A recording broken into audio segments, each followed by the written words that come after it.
Hi, and you're now with the Forerunner Chronicles. I woke up this morning and I turned on the internet, and this is what I saw.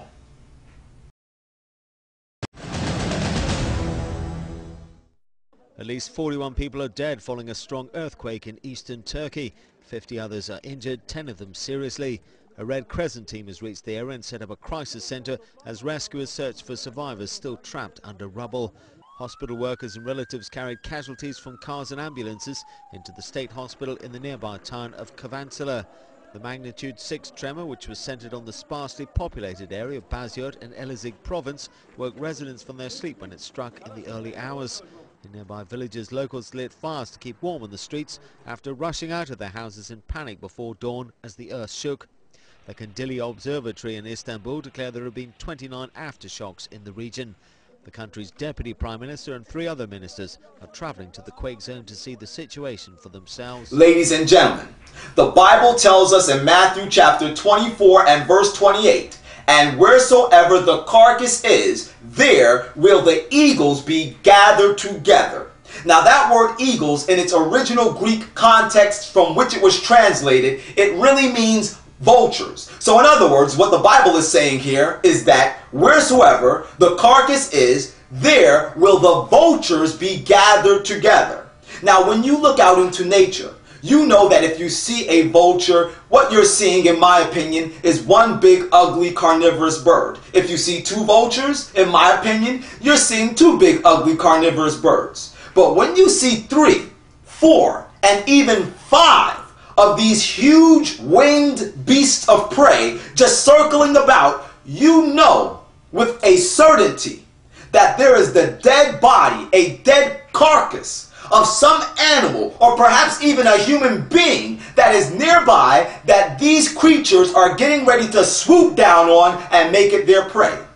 Jesus Christ himself has extracted this object lesson from nature and has given it to us, conscientious seekers of truth, that we might have a sure guide by which we would know when the prophetic events that Christ himself spoke of in Matthew chapter 24, when these things were in all actuality coming to pass, when these prophetic events were in all actuality being fulfilled. What prophetic events am I talking about? In Matthew 24 and verse 7, just prior to the second coming of Christ, just prior to the tribulation of God's people, which would come before the second coming of Jesus Christ, he himself warned us that nation would rise up against nation, and kingdom against kingdom, and there shall be famines and pestilence and earthquakes in diverse places, which means different places, and all these are the beginnings of sorrows. In January of this year, a massive earthquake hit Haiti, taking the lives of hundreds of thousands. In February, another earthquake in Chile, doing the same thing. Then another earthquake in Japan, then Taiwan, and now today in Turkey. These earthquakes did not happen as isolated events, like one vulture by itself, but these earthquakes happened successively, one after the other, all of them in different localities, in different areas, perfectly fulfilling the prophetic events that Christ himself spoke of as an indicator that the tribulation of God's people was at hand, and then his second coming would follow. Ladies and gentlemen, prophecy today, right now, is being fulfilled. Tribulation is soon to come amongst God's people. Jesus Christ is soon to come with all the angelic host to save the faithful and to resurrect those who went down into graves with Christ hidden in their hearts.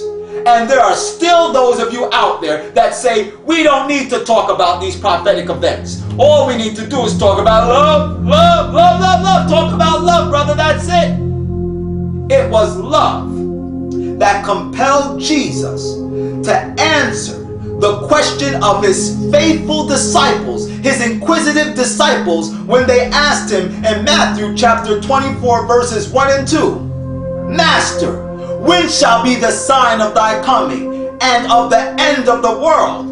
Christ, out of his love, told them that nation would rise up against nation and kingdom against kingdom, and there will be famines and pestilence and earthquakes in diverse places, and all these would be the beginning of sorrows. He told them this out of love, so that his disciples then and his disciples now in this present day would have sure indicators to know that he's coming.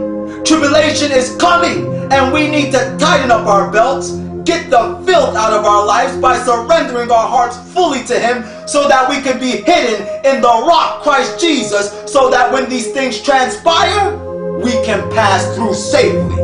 It was the love of Christ that made him speak these very words. So if you truly love Jesus and love his people and want to see people saved, and you truly love Christ who is soon to come, you will get up out of your seat. You will fall on your knees.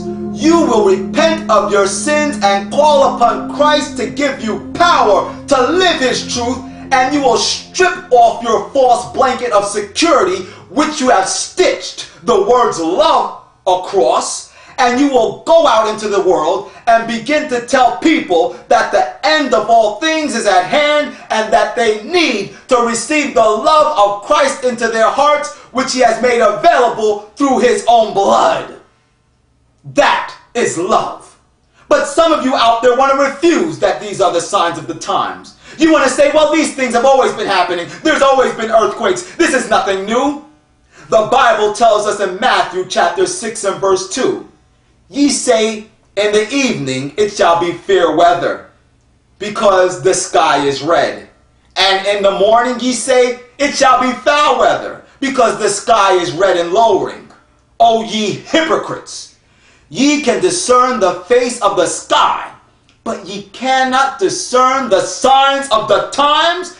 How can you be a follower of Christ and not realize that these are the signs that your leader told you to watch for? Are you really a follower of Jesus, or are you posing to be a Christian?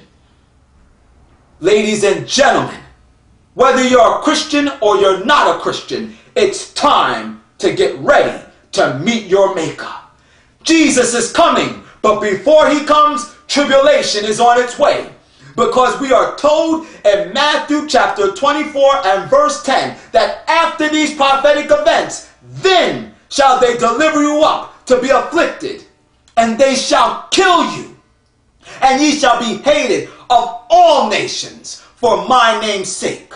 Those who will cast off this world and live for the glory of God, who will stand fast and be obedient to his commandments, all 10 of them, including his 4th commandment, which is the one that tells us, remember the Sabbath day to keep it holy. 6 days shalt thou labor and do all thy work, but the 7th day is the Sabbath of the Lord thy God, not the Sabbath of the Jews, but the Sabbath of the Lord thy God. What Lord is that? In Mark chapter 2, verse 27 and 28, the Bible tells us the Sabbath was made for man and not man for the Sabbath. Therefore, wherefore, the Son of Man is Lord also of the Sabbath. The Lord of Sabbath is Jesus. In keeping the Sabbath, we are honoring Jesus as Lord, the same one that created us, the same one that died for us, the same one that is trying to purify us through his blood and make us holy. The Sabbath is a day of faith, that we believe in the power of Jesus, that we believe he's our creator, and we will honor no man, no beast power, no pope, no president. We will honor Christ and only Christ.